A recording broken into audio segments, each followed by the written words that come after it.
A partir dali a gente seguiu caminhos diferentes. Mas o desentendimento foi Rolou artístico processo. ou de grana? Não, de grana ele nunca reclamou nada com a gente. Depois, com o processo, veio reclamar. Tá. Mas ele perdeu o processo, né? Mas basicamente em todas as instâncias. Ele estava pedindo o quê? Eu estava reivindicando Ele reivindicou o trabalho escravo, né, cara? Durante 8 anos. Mas de vocês ou da MTV? Da MTV e da gente. Vocês também? Mas vocês eram contratados pela MTV? É estranho. Um processo um mas pouco... Perdeu em todas as instâncias. Perdeu lá em Petrópolis e também aqui em São Paulo. E como vocês descobriram ele? Ele já era da convivência de vocês? Ele já era um artista de rua em Petrópolis. Sim. Ele já dançava na rua. Os videozinhos. Ele é um cara das antigas do movimento Black. Né? Do Rio de Janeiro. Tá. E ele botava um soulzão daqueles, né? Gigantes, assim, estilo de filme mesmo. E dançava break na rua, né? Dançava break na rua e todo mundo conhecia. Chamava, ô Gil, Away! Aí ele gritava, Away! Era por isso que... Ele já era conhecido na cidade desde que a gente era criança. Só que a gente viu que ele era um cara engraçado e carismático e a gente viu que... A gente sentiu que ele poderia, né, dar certo, assim. E aí começamos a experimentar com ele, dar personagens para ele fazer, né? Foi, eu acho que a grande sacada, assim... Foi ver que ele tinha esse carisma, essa desenvoltura e dar personagens para ele interpretar. E como vocês conseguiram... Porque ele trabalhou com a gente também no Mundo Canibal, no Multishow. E a gente passava roteiro para ele, mas ele não seguia. Como vocês faziam para... Ou era totalmente improvisado dele e vocês não tinham controle nenhum? A gente escrevia baseado no que ele falava. Você sabia o jeito dele pensar? A gente sabia provocar ele a falar as coisas que a gente já sabia que ele... se inflamava. Por exemplo, você precisava que ele... A gente convivia com ele. Tá. Então, primeiro, tem certas coisas que a gente já sabia que ele ia corresponder. Por exemplo, se ele fizesse o papel de um bandido assaltando um carro na rua. Tá. Que foi a primeira cena que ele gravou quando veio para São Paulo. Era o Sogra System, o sketch. Que era tipo um car system, só que com uma sogra dentro. Na hora que o cara vinha para assaltar, eu lembro que ele usou a frase. Ele falou assim, engomadinho, desce do carro que senão eu te estalo no coco.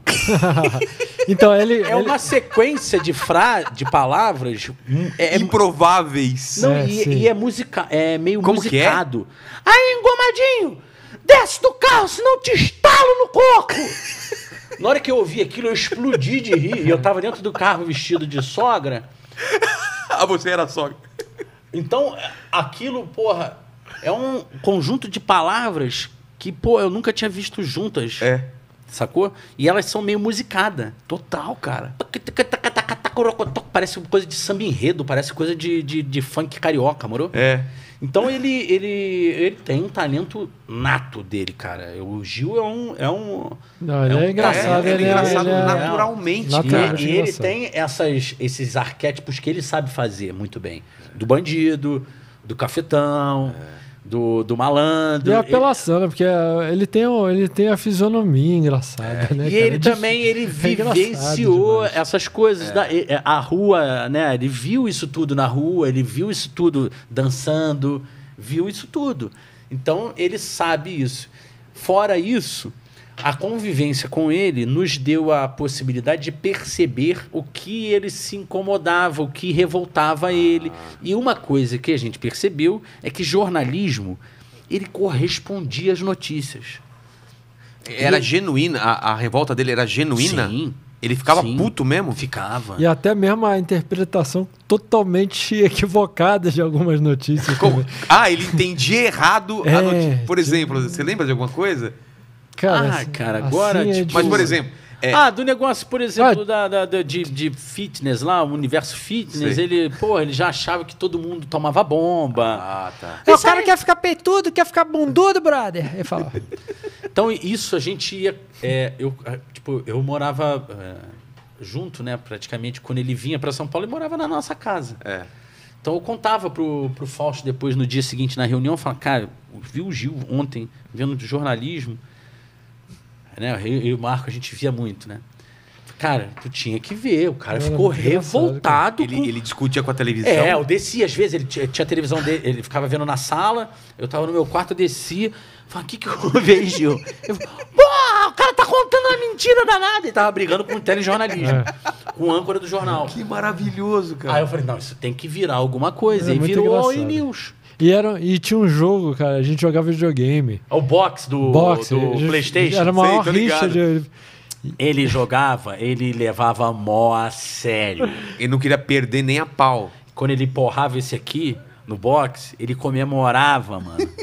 Eita, filho da puta! Eu deixava ele ganhar só pra ver a reação dele. Quando ele começava, né? Era um jogo de boxe que à medida que o cara ia encaixando os golpes, o bonequinho ia ficando grog, né? Era Fight Night. Aí o bonequinho ficava grog e já não conseguia se defender. Aí ele começava a apertar sem parar. Vai! Toma! Deita, filha da puta! Cara, que maravilhoso isso. Ter convivido com o cara aí, deve ter sido muito engraçado. Ah, cara, foi divertido pra caralho. E sabe o que era legal? Por exemplo, eu gosto muito dele. Eu lamento muito ter acontecido tudo o que aconteceu. E de que, certa forma, às vezes ainda exista um pouco de mágoa, acho que até mais por parte dele. Porque de mim eu não tenho, cara. Não tenho. Da sua parte também, Marco? Não. Eu acho o Gil muito engraçado. Eu acho ele muito engraçado, eu não consigo guardar nenhum tipo de mágoa. Mesmo, por exemplo, foi tudo muito chato, foi muito traumático. O Fausto sentiu muito. Ah, é? Muito. Porque o processo incluía, inclusive, família. Do Fausto? Por quê? Porque levavam o Gil, inclusive, na rodovia. Eu não quero entrar. Entendi. Entendi. Na verdade, é um processo muito translocado. É que o advogado, às vezes não é nem ele. Advogado. Não é ele, cara. Saca? É o cara que falou, não, me explica aqui. O advogado, ele parecia o Zé do Caixão. Ele usava uma roupa totalmente preta. Tá. Um sobretudo preto. Mas, bicho... chegava a ser engraçado. E anéis de ouro na mão, cordão de ouro. Personagem do Hermes e Renato, personagem. Cartão de visita do cara tinha a bandeira do Vasco. Ah, vá. Vá. Não, para. Foi até rebaixado, porra. Não, mas com certeza é mais coisa de advogado, cara. Sim, eu acho que sim, não. Eu não tenho bronca nenhuma com o Gil, sinceramente. Eu gosto muito dele, cara. Eu gosto muito bom. Isso aqui eu falo, eu sempre falo pra ele. Com ele é muito eu sempre falo assim, eu tive com ele um resgate, inclusive familiar, porque eu não conheci meu pai. Ah, é? Eu perdi meu pai muito novo. Eu perdi meu pai com 2 meses de idade. Meu pai foi assassinado. E meu pai, eu fui criado no mesmo bairro que o Gil. Eu e o Fausto fomos criados no mesmo bairro que o Gil. Meu pai foi amigo de infância do Gil. Porra.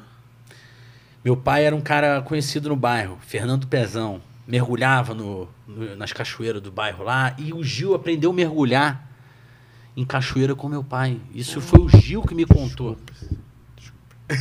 Isso foi o Gil que me contou. E ele foi me fazendo muitas das coisas que eu não sabia do meu pai. O Gil me contou nessa convivência. Ele era um link com o seu pai que você não tinha. Muitas coisas. Mas ele era da mesma idade? Quase a mesma idade, diferença de 1 ano. E eles conviveram muito juntos. Cara, e meu pai frequentava os bailes da pesada do Palmeiras, ali em Petrópolis. Porque o Palmeiras era uma meca da soul music. Em Petrópolis. A Furacão 2000 surgiu no Palmeiras, no bairro do Itamaraty, em Petrópolis. Furacão 2000. Caramba, não sabia. Era uma equipe de rock, né, no início. No início, que o rock que fundia com soul music. Sei. E aí veio James Brown, o Gil que costuma falar isso. Quando veio o Revolution of the Mind, bateu o disco ali no Itamaraty, pôs todo mundo para fumar maconha no Itamaraty, o bairro lá em Petrópolis. E o meu pai era dessa geração, o Gil também, então para mim também foi um resgate com a... Eu imagino que sim, cara. Sabe, o Gil era ele era muito legal, né? Porra, ficar ouvindo lá o James Brown com ele. Não, a gente compartilhava essa cultura musical também, né? Porque a gente tem... Eu e o Filipinho, a gente coleciona discos, né? E a gente tem coleções do James Brown, Funkadelic e outros discos de soul, assim. E o Gil adorava também. Então a gente compartilhava de ficar tardes inteiras, assim, ouvindo... Eu lembro altos sons. Aquelas baladas do Bootsy Collins. Aquela... Paraíso. Que ele chama de Paraíso, né? Aí ele fala, porra, Brian. Ele deitava assim. porra, brother, essa música é Rio de Mel, brother. Rio de Mel. Rio de Mel. Rio de Mel, que ele falava. Ele visualizava isso da música, né? E um Tim Maia Então, também, assim, a gente ouvia bastante, né? Então tem uma memória muito boa dessa época, sabe? Então eu quero ficar com essas memórias e espero que a gente tem coisas que eu escrevi com ele como personagem, que a gente tenha a possibilidade de ainda fazer muitas coisas interessantes, porque o nosso público vibra muito quando vê a gente trabalhando junto. Né, os nossos fãs. Não, e todas as últimas vezes que a gente, né, gravou, ele fez uma peça com a gente lá em Salvador. Há pouco tempo a gente chamou ele, né? Fez uma peça no Rio, em Bangu, fez uma peça em Salvador. Ele foi? E foi divertido pra caramba. Não, eu como fã adoraria ver vocês juntos. Foi de muito novo, engraçado, foi divertido, né? E a gente faz de tudo para que se isso puder acontecer, que aconteça, mas se também não puder, que a gente siga bem cada um o seu caminho, com respeito um ao outro, hombridade de homem. Hombridade. Se a gente não puder seguir junto, mas que siga cada um o seu caminho, se respeitando. Mais importante, claro. Se respeitando, porque Fez história, né? somos pais de família e o mínimo que a gente deve um ao outro é respeito. Concordo.